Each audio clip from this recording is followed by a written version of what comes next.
The bridge went out with a sound like the world's own bones breaking, and I saw her go into the water before I had time to be afraid for her, because there was no time left over for anything but riding. I had been on the moorland boundary since first light, as was my habit, surveying the run of the beck and the state of the dry stone walls before the storm that had been threatening, since Tuesday finally broke its temper on my land. My steward calls it my hawk's habit, this riding out alone to see with my own eyes what the land is doing, and the tenants have taken to calling me the Peregrine Duke for it, though never to my face, as though I would not hear the name carried on the wind same as everything else that happens on Stonewick ground. I have never minded it. A hawk misses nothing that moves beneath it, and I had built my whole life on the conviction that a duke who does not look is no duke at all, only a title sitting behind a desk while his people drown.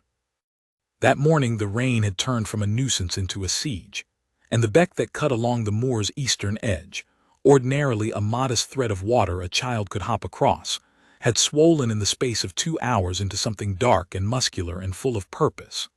I had turned my gelding Corvus toward home, thinking of dry stables and a fire, when I saw movement on the far bank, a flash of gray wool, a dog barking itself hoarse, a figure moving low and fast among a knot of frightened sheep. She was pulling them off the rocks near the old footbridge, working alone in weather that would have sent a sensible person indoors an hour before, and even at that distance I could see she was not panicking. She moved like someone who had done this her whole life, cutting off the lead ewe before it could bolt toward the water, whistling the dog wide to turn the rest. I had seen shepherds work stock in bad weather before. I had never seen anyone do it with such economy, such absolute lack of wasted motion, as if the storm were simply one more thing to be managed rather than feared. I did not know her name yet. I would learn it before the hour was out, and I would not forget it again as long as I lived. The footbridge had stood across that gorge since before my grandfather's time, a simple thing of oak planks and rope rail, sound enough in ordinary weather but never built to hold against a flood like this one. I saw the water rise against its footings, saw the old timbers shudder, and I opened my mouth to shout a warning across a distance no voice could carry, uselessly, the way a man will do when his body understands danger before his mind has caught up to the shape of it. The bridge did not so much collapse as surrender.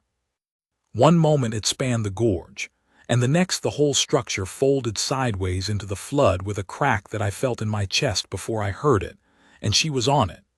She had gone back onto the bridge for the last ewe, the stubborn one still bawling on the middle span, when the planking gave way beneath her feet. I did not decide to ride into that water. I want to be honest about that, because I have turned it over in my mind 100 times since and still could not tell you the moment where thought became action. Every instinct a man is given for the preservation of his own life told me that the water below the ruined bridge ran into a stretch of rapids where the beck narrowed between 2 shelves of rock, that a horse could break a leg in that current, that I might drown a duke and his mount both and leave Stonewick without an heir. I heard all of that distantly, the way you hear a voice in another room. And then Corvus was in the water, and I was leaning low over his neck, shouting something wordless meant to tell her I was coming, as the current took her past the broken bridge stanchions and toward the rocks. She did not scream. That is the thing I remember most clearly out of all of it, clearer than the cold or the roar of the water or the terrible list of my horse's stride as he fought the current. She did not scream or flail or waste her breath on anything but survival. She turned onto her back the way a strong swimmer will when they mean to keep their face above water, and she was reaching, actually reaching, for an overhanging branch of thorn that trailed off the bank, and she very nearly had it. The current took the branch away from her a half-second before her hand closed on it, and that was when I reached her. I will not pretend the next few moments unfolded with any grace. I got a fistful of her cloak, sodden wool heavier than iron, and hauled her up against Corvus's shoulder while the horse screamed, a sound I hope never to hear again, as a submerged rock caught his off foreleg and wrenched it beneath him. He staggered, recovered, staggered again, and somehow we came up out of the worst of the current onto the shingle of the near bank. All three of us, man, horse, and the woman I did not yet have a name for, all of us shaking. She was the first of us to speak, and what she said was not thank you. She said, "The you, did you see where the you went?" I confess I laughed, though it was not really laughter, more a kind of astonished exhale, because I had just watched her nearly die, and the first coherent sentence out of her was concern for a sheep. I told her, rather more sharply than I intended, that I had not been counting sheep, that I had been rather occupied with the business of not losing her to the rapids, and she looked at me, properly looked at me, for the first time, water running off her dark hair and her chin set at an angle that told me she was not going to apologize for the question, and said that the ewe was in lamb and belonged to her father's flock, and that losing her would cost the family a season's income they could not spare. That was my introduction to Miss Judith Ann Wraxall, though I did not have her name yet even then. I only had the set of her jaw, the fact that she was shivering hard enough that her teeth had begun to knock together, and the knowledge that Corvus was standing with his weight off his near foreleg in a way that told me the leg was badly hurt, and that we could not stand on that bank arguing about sheep while the sky opened over us both. There was a shepherd's hut not far along the moor track, a stone bothy the tenants used in lambing season, and I knew it because I knew every stone on my land, every fold and hollow of it, the way another man might know the furniture of his own house. I told her we would shelter there until the worst of the storm passed, and she did not argue, though I could see in her face that she wanted to go looking for her flock that instant, storm or no storm, and was overruling that want with the same hard competence she had shown on the bridge. I led Corvus at a slow, careful walk, favoring his hurt leg, and she walked beside me rather than let me help her, though twice she stumbled on the uneven ground, and once I caught her elbow before she went down, and she did not shake me off that time, which I noticed, and which I have thought about more than a man of my age and position ought to admit to thinking about a moment so small. The hut, when we reached it, was a low, single room of dry stone and turf roof, dim and smelling of old hay and peat smoke, but it was dry, and there was a ring of stones for a fire and a stack of turves left by whichever shepherd had used it last. I got the horse settled under the lean-to at the side, out of the worst of the wind, and looked at his leg by the gray light and did not like what I saw, though I said nothing of it to her yet, because she had enough weighing on her without my horse's troubles added to the scale. Inside the hut she had already found the flint and steel kept in a tin box by the hearth. Every shepherd's hut on my land is stocked the same way, dry tinder and flint against exactly this kind of emergency, though I had never before had cause to bless the practice as I did that afternoon, and by the time I came in from seeing to Corvus, she had a small fire going and was feeding it with a shepherd's patient economy, coaxing rather than forcing the flame. "You'll want to get out of that coat," she said, without looking up from the fire, "else you'll take a chill same as me, and there's small use in a duke drowning of a chill after surviving a flood." I asked her how she knew I was a duke, and she gave me a look that suggested the question was beneath both of us, and said that a man did not ride a horse like that one, in a coat cut like that one, and go unrecognized on the very land he owned, storm or no storm, and that besides, her father had pointed me out to her at the Michaelmas fair 2 years past, and called me the Peregrine Duke on account of how I watched everything from horseback like a hawk deciding where to stoop. I had heard the name before, of course. I had never heard it said with quite that mixture of respect and mockery, as though she found the whole business of dukes rather absurd, but was willing to make an exception for one who had just ridden into a flood after her. We got the fire built up between us, and I did as she said and shed my sodden coat, and she did the same with her cloak, though she kept her plain wool dress on, of course, and wrapped herself instead in the coarse blanket that hung on a peg by the door, one more thing the hut kept in readiness against exactly this kind of trouble. We sat on opposite sides of the small fire, steam rising off both of us into the cold air of the hut, and outside the storm went on beating itself against the stone walls as if it meant to come in after us. I asked her name then, formally, the way I would have asked it at any ordinary introduction, though nothing about the circumstance was ordinary, and she told me Judith Wraxall, her father's tenant farm on the moorland edge, sheep mostly, a little barley on the lower ground where the soil allowed it. I told her my name in turn, though she already knew it, and something in the small ceremony of it, the two of us introducing ourselves properly after nearly dying together in a flood, struck us both at the same moment, because she laughed, a real laugh, surprised out of her, and said it seemed a very late point in the proceedings to be exchanging names. I want to record, because it matters to everything that came after, that in that laugh I heard something I had not expected to hear from a woman who had just been swept toward rapids that might have killed her. I heard no self-pity in it, no lingering fright dressed up as bravado. I heard someone who had faced something terrible and come out the other side of it clear-eyed and already thinking of the next problem in front of her,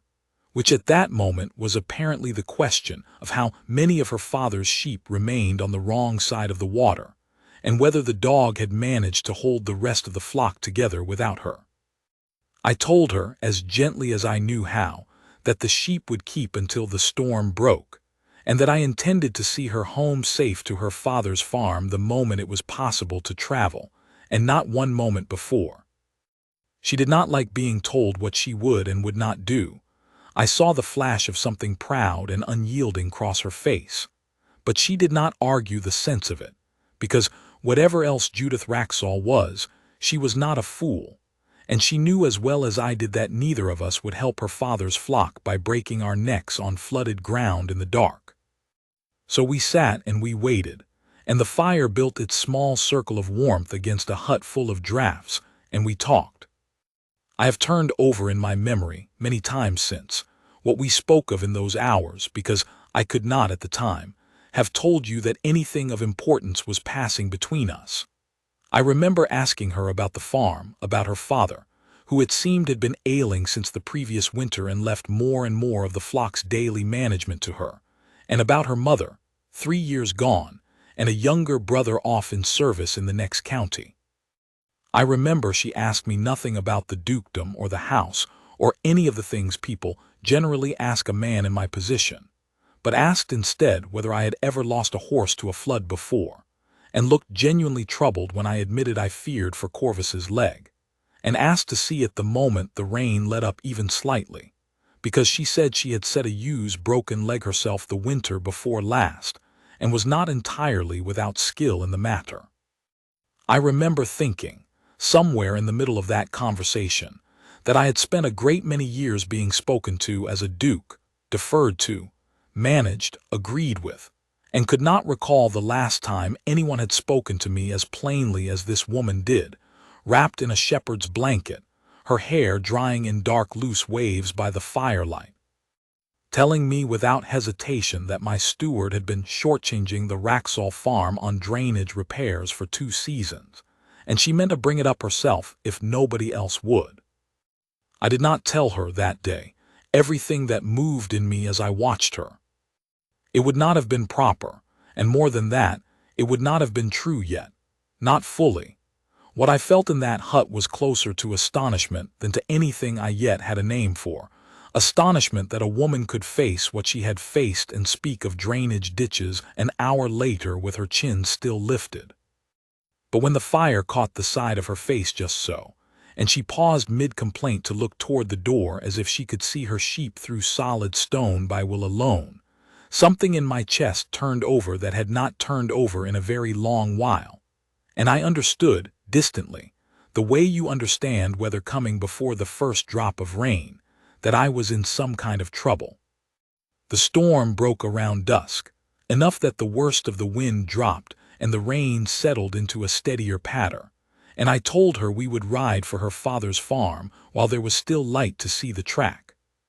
Corvus could not carry 2, not with his leg as it was, so I led him and we walked side by side along the moor path in the failing light, and twice she stopped to call for the dog, a sharp two-note whistle that cut through the rain, and the second time an answering bark came back from somewhere off in the bracken, and I watched her face open with a relief so plain and unguarded that I felt it in my own chest like a hand closing around something. The dog appeared first, soaked and exhausted but whole, and behind it, remarkably, came a straggling handful of the flock, driven by instinct or training or both to follow the one voice they knew. And Judith went down on her knees in the mud without a thought for her dress and put her arms around the dog's neck and said something to it too low for me to hear. And I stood there holding my injured horse's lead, and understood that I was watching a woman thank a dog for a day's work, with more open feeling than most people manage to show their own kin. We got the flock, what remained of it, moving toward the farm, and Judith counted heads under her breath as we went, and I could see the arithmetic troubling her, fewer sheep than she wanted, the lamb-heavy ewe still unaccounted for, a gap in the flock that represented money her family did not have to lose.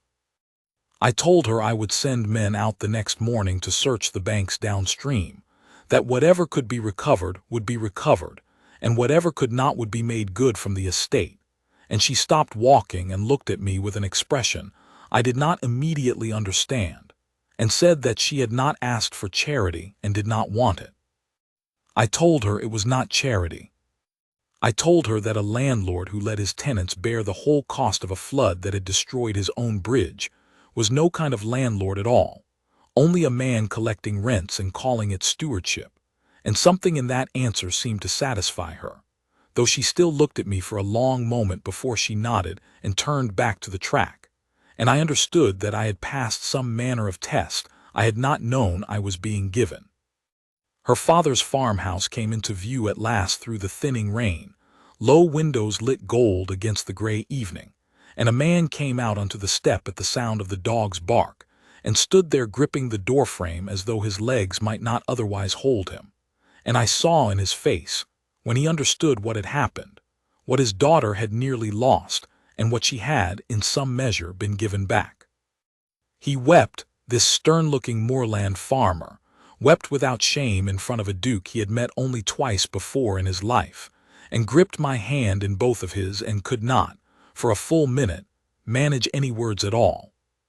I left Judith Wraxall at her father's door that evening believing I had done what any decent man would have done in my position, and rode Corvus home at the slowest, most careful walk of his life, and it was only much later, alone in my own house with dry clothes and an untouched supper going cold in front of me, that I understood the day had changed something in me that was not going to change back. I did not see her again for 11 days, though I thought of her, I am ashamed to say, considerably more than 11 times in that span. Corvus's leg required careful nursing, a strain rather than a break, thank God, but a bad one, and I spent more hours than my steward considered dignified sitting with the horse in his stall, which gave me a great deal of time to turn the memory of that day over and over, examining it from every angle, the way a man will worry at a stone in his boot rather than simply removing it and being done. I told myself in those 11 days that my continued interest in the Wraxall farm was a matter of estate business and nothing more. The flood had done real damage across that stretch of the moor, the footbridge gone entirely, 3 sections of drystone wall collapsed, a granary roof stripped half bare, and it was entirely within the ordinary run of my duties to ride out and assess what needed doing before winter closed in. I told myself this with great conviction, and did not examine too closely why my inspection of storm damage took me to the Wraxall farm 4 times in that span when every other affected tenant received a single visit and a note from my steward. On the first of those visits I found her mending a wall with her own hands, sleeves pushed back and hair coming loose from its pins, and when she saw me riding up, she did not stop working to greet me properly, but called out that if I meant to stand there watching I might as well hand her stones, and I confess the Duke of Stonewick spent the better part of an hour that afternoon passing dry stone to a shepherdess while my steward, some distance off assessing the granary. Pretended very hard not to notice. She asked after Corvus first, before she asked anything of me, and seemed genuinely relieved to hear the leg was mending, and told me she had lost 2 sheep to the flood in the end, the lamb-heavy ewe among them, and said it plainly, without asking for sympathy, as a fact to be managed rather than mourned aloud. I told her the estate would make good the loss, and this time she did not argue the charity of it, only said that a duke who rode into a flood after a tenant's daughter had surely earned the right to replace her sheep too, and there was something dry and almost teasing in the way she said it that told me she had decided to let herself be a little easier with me than her pride had first inclined her to be. On the second visit, I brought her father a proper accounting of the estate's plans for rebuilding the footbridge, stone-founded this time rather than the old wooden span, built to withstand a flood twice the size of the one that had nearly killed his daughter, and I sat in the Wraxall kitchen and drank tea out of a chipped cup and answered the old man's careful, searching questions about my intentions, because he was no fool either. And he had watched his daughter come back from that flood, with a new stillness in her that he did not think a mended wall or a promised bridge alone could account for. Old Wraxall was not a man who wasted words, and what few he spent that afternoon were sharper than I expected from a tenant across a scarred table from his own landlord. He asked me directly whether I meant to make a fool of his daughter, admiring her the way a man admires a fine horse before riding home to marry among his own kind, and I told him just as directly that I had not yet worked out what I intended, because a man ought not make promises to a woman's father before he has been honest with himself about the shape of his own feeling, but that whatever I intended, it would never include treating his daughter as a passing amusement. And he had my word on that much. He studied me for a long moment after that, the way I imagine he studied whether coming in over the moor, and then said, gruffly, that my word would do for now, and poured me more tea without asking whether I wanted it, which I took as the nearest thing to acceptance the old man was prepared to offer a duke he had known for exactly 2 conversations. It was not trust yet, but it was the beginning of it, and I left that day with a clearer sense of exactly how much I stood to lose if I handled what was growing in me carelessly. On the third visit it rained again, though nothing like the storm that had broken the bridge, and I found Judith out on the high ground bringing the flock down early, and I dismounted and walked beside her without being asked. We did not speak of the flood at all that day, but of small things, a book she had borrowed from the vicar's wife, a scheme for improving the drainage on the lower pasture that made a good deal more sense than anything my land agent had proposed, the particular stubbornness of one old ewe who had outlived 3 lambing seasons through what Judith swore was pure spite. I laughed more in that hour than I had laughed in the whole preceding year, and noticed it, the way you noticed the absence of a pain you had grown so used to carrying that you had forgotten it was there. On the 4th visit, I very nearly said something I had no business saying yet, standing in the yard with the light going gold across the moor and Judith telling me some small foolish story about the dog stealing bread off the kitchen table, and I felt the words rise in me, some declaration of the thing that had been building since the moment I pulled her from that water, and I stopped myself, because a duke's attention is not a small or costless thing to a tenant farmer's daughter. It can be gossiped about, twisted, used against a woman by people with nothing better to do than watch their betters for signs of scandal, and I would rather cut out my own tongue than expose Judith Wraxall to a moment of it before I was entirely certain of my own mind, and prepared to defend her from every consequence of it. So I held my tongue that 4th visit, and rode home with the words still unsaid, and told myself I was being prudent, and lay awake rather later than a duke with a full day of estate business ahead of him ought to. There was, in that same stretch of days, a visit from my cousin Marcus, who held no title of his own but had spent a good portion of his life assuming he stood rather closer to my succession than the law actually placed him, and who arrived ostensibly to discuss a matter of shared boundary fencing, but spent a good deal more of his visit inquiring, with a lightness I did not trust, about the rumors reaching him of a duke seen riding out repeatedly to a tenant farm on the moorland edge.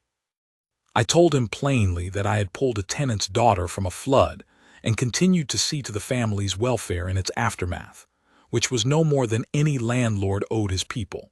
And Marcus smiled the smile of a man who believes he has found a weakness worth pressing, and said that welfare was one word for it, and the county would have another, less charitable word ready the moment it suited them. I told him, with rather less patience than I generally extended to family, that I had not asked for his opinion, and did not intend to be schooled in duty by a man who had never held a single tenant's lease in his life. He left 2 days earlier than planned, and I did not trouble myself over it, though I noted, with some grim satisfaction, that his warning had done nothing but confirm how very little the good opinion of men like Marcus meant against the plain, unpolished worth of a woman who had never once pretended to be anything other than exactly what she was. It was my housekeeper, of all people, who first said aloud what half the household had apparently already concluded. Mrs. Aldous had been with my family since before I was born, and she took liberties with me that she took with no one else alive.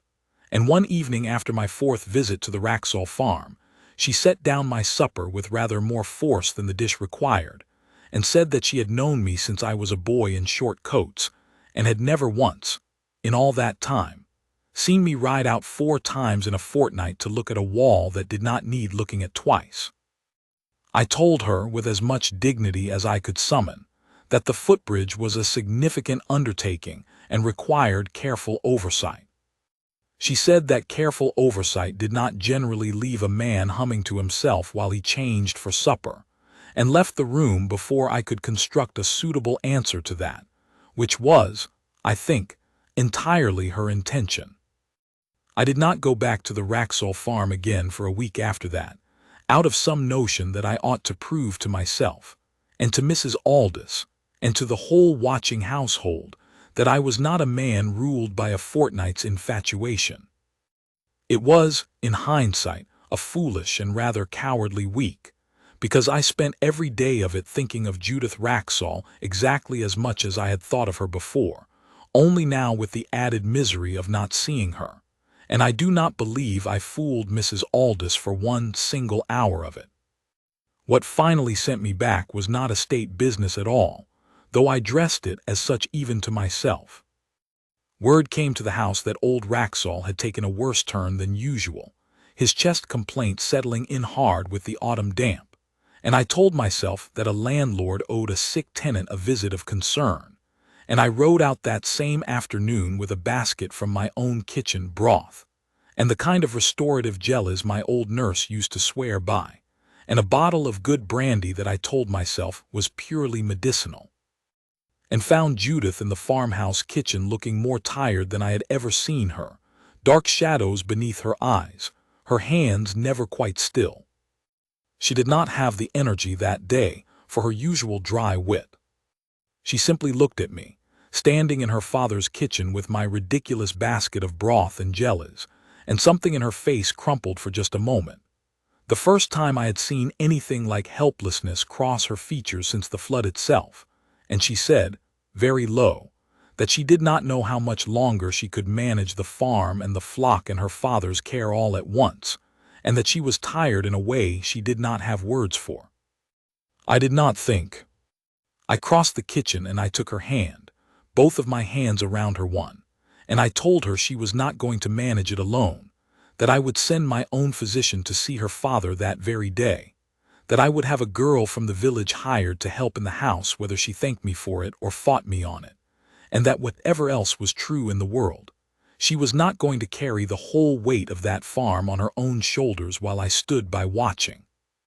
Because I had watched her nearly drown once already, and I did not intend to watch her drown by inches in exhaustion instead.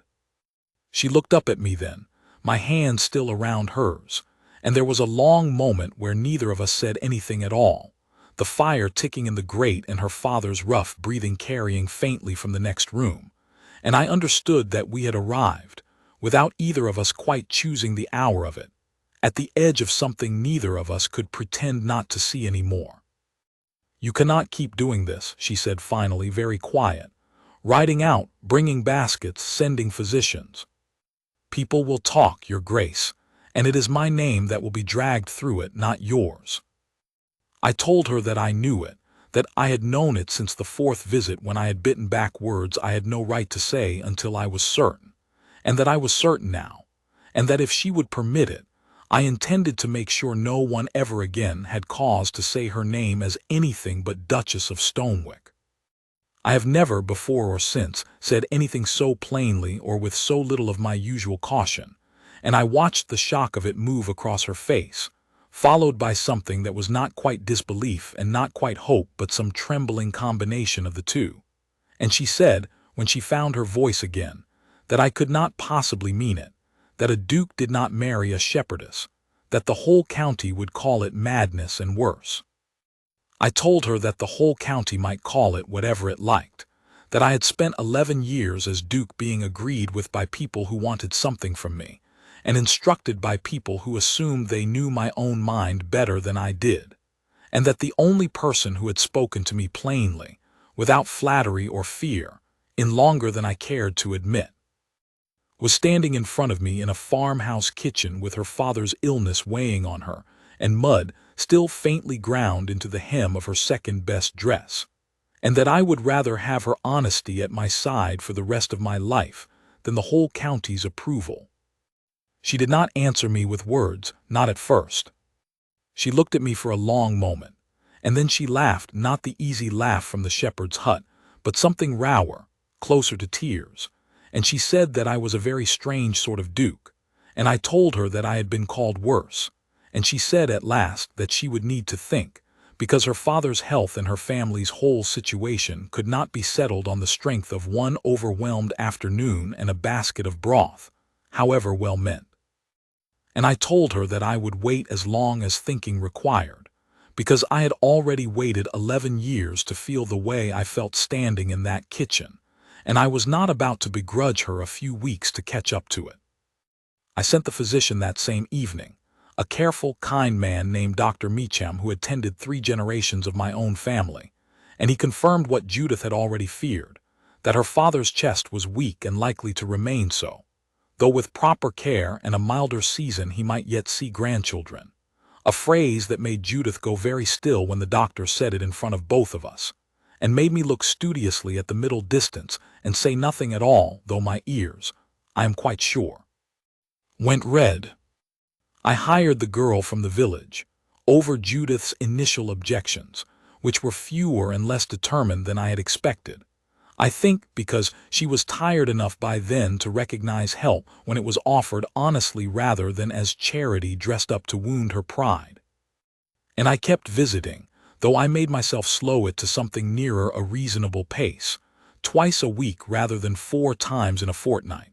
because I understood now that we were courting in truth and not merely in the eyes of a gossiping household, and courting, done properly, required patience I had not previously known I possessed. Those weeks changed both of us, I think, though it took me longer to see the change in myself than in her. Old Wraxall improved slowly, with the doctor's care, and the milder turn the weather took as autumn settled properly in, and as his health steadied Judith's own exhaustion eased, and something of her old brightness came back into her face, the same clear-eyed humor I had first heard in that shepherd's hut when she laughed at the lateness of our introductions. I watched her manage her flock with the girl from the village learning at her elbow, watched her teach the dog new commands with an endless, unhurried patience I envied, watched her sit with her father in the evenings reading aloud from whatever borrowed book currently held her attention, and I understood that I was not merely infatuated with a woman who had shown courage in a flood. I had fallen in love with the whole shape of her character, the stubbornness and the tenderness both, the refusal to be helpless and the equal refusal to pretend she did not sometimes need help. I brought her, on one of those autumn visits, to see the new footbridge under construction, stone piers rising where the old wooden span had failed, and she stood at the edge of the gorge looking down at the water, much gentler now in its ordinary autumn flow than it had been the day it nearly killed her. And she was quiet for a long moment before she said that she still dreamed of it sometimes, the water closing over her, the branch pulling away from her hand a half-second too soon. I told her I dreamed of it too, though my dream was always the moment just before I reached her, the terrible certainty that I would not be fast enough, and she looked at me with something like surprise, as though it had not occurred to her that the day had marked me as deeply as it had marked her, only in a different shape. And she reached out then and took my hand, standing there at the edge of the new bridge works with the autumn wind pulling at her hair, and said that perhaps we had both been given something worth keeping out of a day that had very nearly taken everything.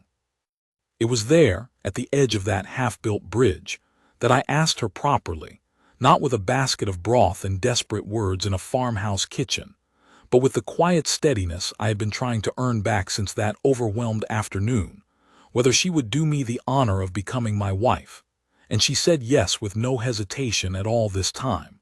though she added, in the same breath, that I had better understand she intended to go on keeping sheep even as a duchess, because she was not going to become some ornamental creature who had forgotten how to be useful, and I told her that I would be deeply disappointed in her if she tried. We were married in the spring, in the small stone church that served both the estate and the tenant farms, with her father well enough by then to walk her down the aisle himself, leaning on a cane but standing straight and proud, and with half the moorland tenantry crowded into pews meant for a quarter that number, because Judith Wraxall had never in her life been the kind of woman people watched from a polite distance, and everyone on that land, high-born or humble, had some story of her steadiness to tell. I will admit that I wept a little when she came down that aisle, which I am told is not especially dignified for a duke, though Mrs. Aldous assured me afterward that it was the finest thing she had seen me do in 30 years of service, and that the whole church had wept along with me, and I do not doubt her, because I remember looking out at the gathered faces and seeing more than one weathered, sun-browned farmer wiping his eyes with the back of a working hand. Afterward there was a wedding feast such as the estate had not seen in a generation, tables set out on the lawn behind the house, because no single room at Stonewick could hold everyone Judith insisted on inviting,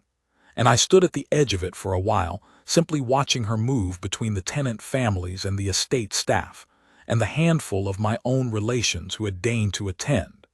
and thinking that I had never once, in 11 years as duke, seen so many different sorts of people laughing together under the same sky. Mrs. Aldous cried again, and told anyone who would listen that she had known the moment I came home soaked to the skin, and humming under my breath that the matter was already settled, whatever I thought I still had left to decide. Even Marcus sent a stiff, correctly worded letter of congratulation from wherever he had gone to sulk, which Judith read aloud in a voice of such perfect solemn mockery that I laughed until my ribs ached, and I understood, watching her fold the letter away still smiling, that she had a gift for taking the sting out of small cruelties that I had never learned and very much needed a wife to teach me. Old Wraxall danced with his daughter once that evening, slow and careful on his cane, and when the music ended, he handed her to me with a look that said more than any blessing he might have spoken aloud, and I held my wife for the first time as her husband under a sky just beginning to show its first stars, and thought that whatever else the flood had taken from this family, it had given them, in the end, considerably more than it took. The new footbridge was finished by midsummer, stone-founded and solid, built to outlast us both, and Judith insisted on being the first to walk across it, which I allowed, because I had learned by then that there was very little use in forbidding my wife anything she had set her mind to, and because I stood at the near end watching her cross with the sun on the water below, and understood that I would spend the rest of my life grateful beyond words that the current had not taken her from me before I ever had the chance to love her.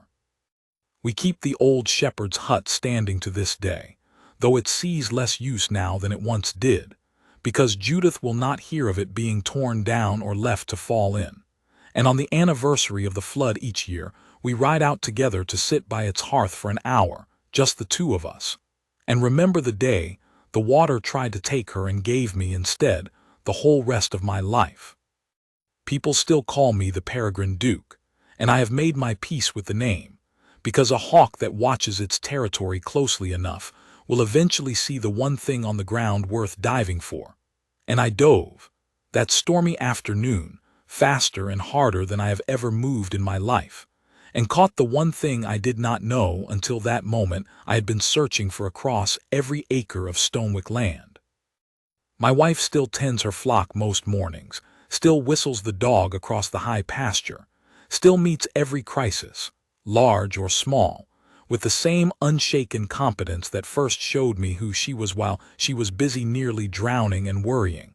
all the while, about a ewe named for no particular reason after a duchess neither of us had yet imagined she would become.